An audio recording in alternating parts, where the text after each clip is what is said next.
Hello, welcome to Z Marie Design. Let's upcycle men's ties into this unique scrappy barrel bag. So starting with my 12.5-inch square ruler, that will be the size of my purse, I gather my ties and I'm going to start by cutting off about 3 inches from the tip of the tie. And I'll cut off that 3 inches on all of the ties for this project.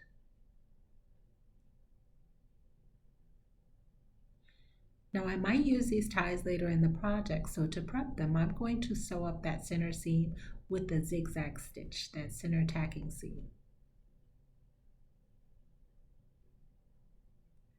And if I use them, I might place them something like this. We'll see later in the project.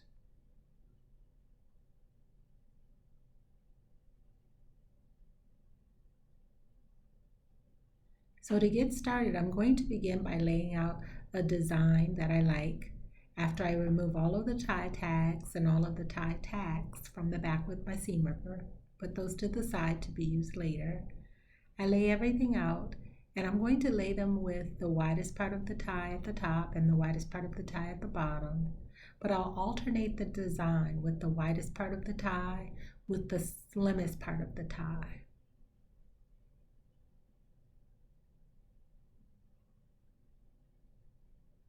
And I just make sure that there's a bit of overhang on both of the sides. We'll trim these ties up a little later. Now I want to make sure that there's a wide part of the tie at the top of and the bottom of the bag, just to give the bag more sturdiness.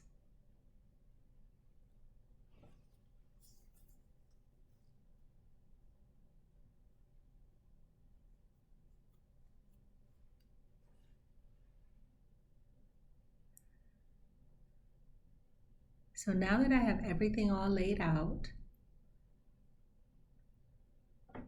I'm going to trim the sides, and I'm going to leave about 1 inch to 2 inches on each side.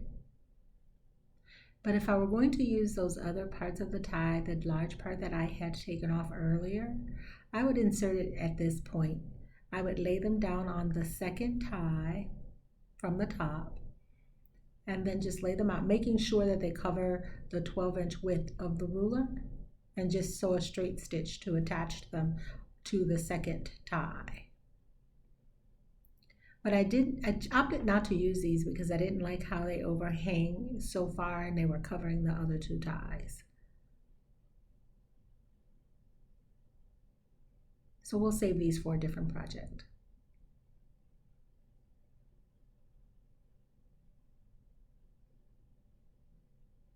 So if you like a design, I'm going to show you the next step.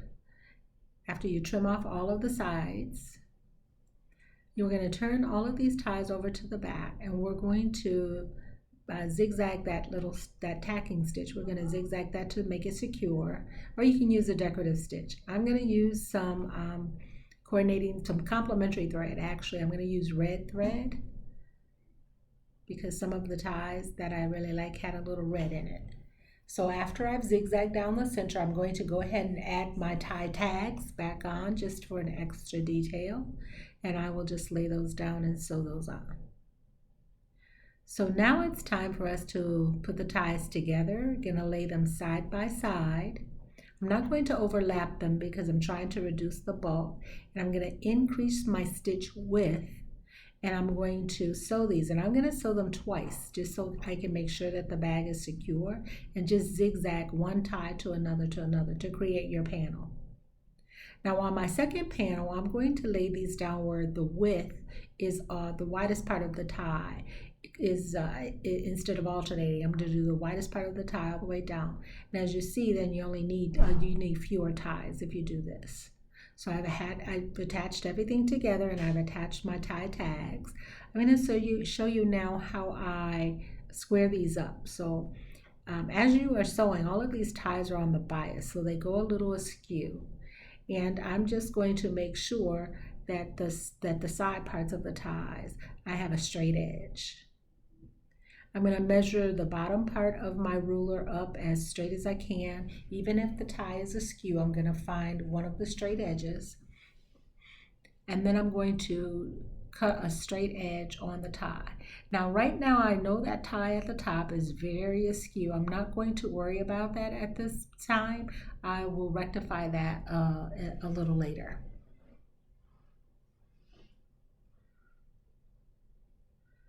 And since I didn't remove any of the interfacing, some portions of the tie is really thick.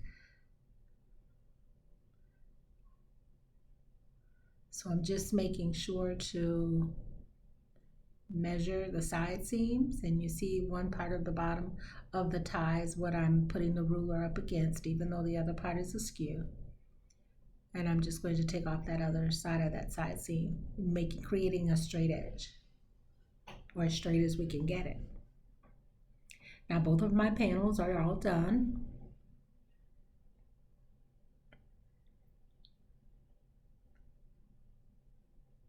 I'm going to cut out my 2" by 2" corners on all four corners, bottom corners of the purse. And this is to create our box corners on our bag. I've also serged my side seams on both of the panels. You can also zigzag stitch. So now to put the panels together, I'm going to lay them side by end to end on each of the ties, and I'm going to zigzag stitch. Now remember, I'm zigzagging twice. Now I'll put the panels right sides facing because I'm going to sew my side seams together, but I just cannot seem to rectify this top edge here. So I've decided that I'm going to go ahead and cut it to a straight edge to match the top of the panel, the other panel, and I'm going to cover that one with some bias tape I found in my stash. This is just a single fold bias tape. Now you could cut both of those ties straight edge and then put the bias tape around both of them, but I just want to make it just a little different. So I'm just going to cut the one that's really askew. And the only reason I'm cutting it is because it's really off. If it were just a little off, I wouldn't cut it at all. So before I sew my side seams up, I'm going to attach my bias tape, and I attach it to the front, and then I fold it to the back. And I'm going to attach it with a decorative stitch, and I'm still using my red thread on this because that's what I've used all throughout. Just adds a little bit more detail. So now I have my side seam sewn up, and I sewed it a 1/2 inch seam allowance, right sides facing. I'm going to move on to boxing my corners. I'm going to open up those side seams, and I'm going to put the side seam matching that center crease at the bottom. And this is really thick. So if I do this again, I'm going to make sure to take out some of that interfacing in the tie at this point, because I sewed a 1/2 inch seam allowance on these box corners, but then I also serged the the raw edge because I want everything to be a clean edge on the inside. And I broke several needles on my serger, and I ended up taking it in a zigzag stitch on the sewing machine to clean it up a bit, but definitely take out the interfacing before you do this box corner. You can see some of the troubles I had just trying to get it through the serger. So, but we're going to leave it for now because two things. I mean, having the interfacing there kind of gives our box corner more structure, so the bag stands up better, but it is a beast to sew over. So this is going to be my strap. This is the tie I'm using for my strap. And I'm going to do a button closure on this. So I'm going to find the center of my bag. And my bag measures about 13 1/4. So I found the center. And I'm going to do a shank button. And I found some elastic in my stash. On the first one I made, I just put some bias tape over as the closure. I'm going to turn it right side out, and I'm going to hand sew this shank button. I have a shank button, just made it easier for the elastic to go around on the closure. I'm pushing out those box corners with all of that interfacing there. It adds a lot of structure, but boy, like I said, it's a beast. So it's a double-sided coin, I guess. So I'm going to go ahead and attach my my button. I determined that I want this side to be the front side of the purse. So I've already have a tag that's sewn on, so to clear that, I'm going to sew the button about 3/4 of an inch from the top and hand stitch it on. And then I will come back. I have my button all sewn on. I'm going to take my elastic and measure the opening that I need for it to go around the button. And we give myself about a 1/2 inch seam allowance. And remember, this is elastic, so it's going to stretch. So I want to keep it as tight as possible. So I think I measured it out to be maybe about 3 inches is what I did the entire length of it. Now I'm determining if I want to put the elastic on the inside of the back panel or on the outside of the back panel. But I'm going to take a few hand tacking stitches just to keep my loop in place so I don't lose the loop that fits the button. So I'm just kind of taking a look. Do I want it on the back? Want it on the front? I decided that if I put it on the front and I sew it down on the front, I can take one of the tie tags that I have left over to cover up the raw edge. So I'm going to sew it to the outside of the back panel. I'm going to hand tack it on before I take it to the sewing machine. So when I take it to the sewing machine, I'm going to go over it back and forth several times, just so that it stays in place. And then I'll sew the tie tag on top of that, just to cover up the raw edge of the elastic.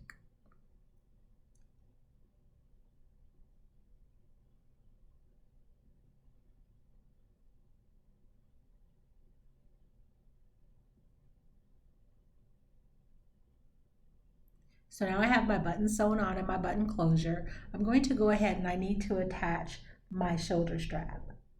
Now the tie that I have chosen, I'm going to make it a shoulder strap. Of course, you can always do this as a handbag, but it measures about 25 inches, and I'm going to keep that small point. I'm going to keep it intact just to add more detail to the purse.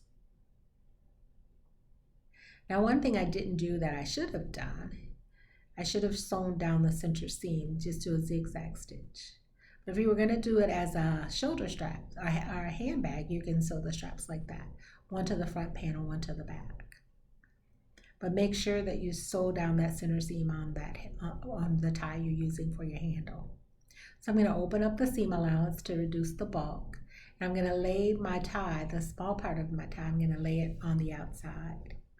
And I'm just trimming it up because I have a little larger piece there. It's wider at that tip. I want it to be the same width all the way down. So I'm going to lay the center of the tie onto the center seam, side seam, and you just adjust as you want it to, how long you want your strap to be. And I'm just pinning everything in place, making sure that I'm pinning that side seam open. And now when I take this to the sewing machine, I'm going to follow the shape of the tie when I tack this down, and I'm going to do it in blue. I don't want the thread to show, just the tie to be the feature. And so now I'm just trying to determine, do I want that next side of the tie, since it's a raw edge, do I want it on the inside or the outside? So I decided to do it on the outside because, once again, I'm going to cover that raw edge with one of the tie tags that I have left over. So again, I'm making sure that my seam allowance is open. I'm just measuring my tie. It measures about 24 inches long, just to kind of give you a frame of reference. And then again, I'll follow the outline of the tie and then cover the raw edge of the tie with one of the tags. And now the bags are all done. They're unique. They are sturdy. They are just absolutely beautiful. So I hope you like this project. I hope you give it a try. I wanted the inside to be nice and clean because there's no lining that I placed inside. I just left all the tags intact. And you can do this on the vertical as well. I just did it on the horizontal, but you can certainly turn these ties vertically. So lots of different ways to do it. So tag me if you make this bag. I'd like to see how unique you make yours. So thanks for watching.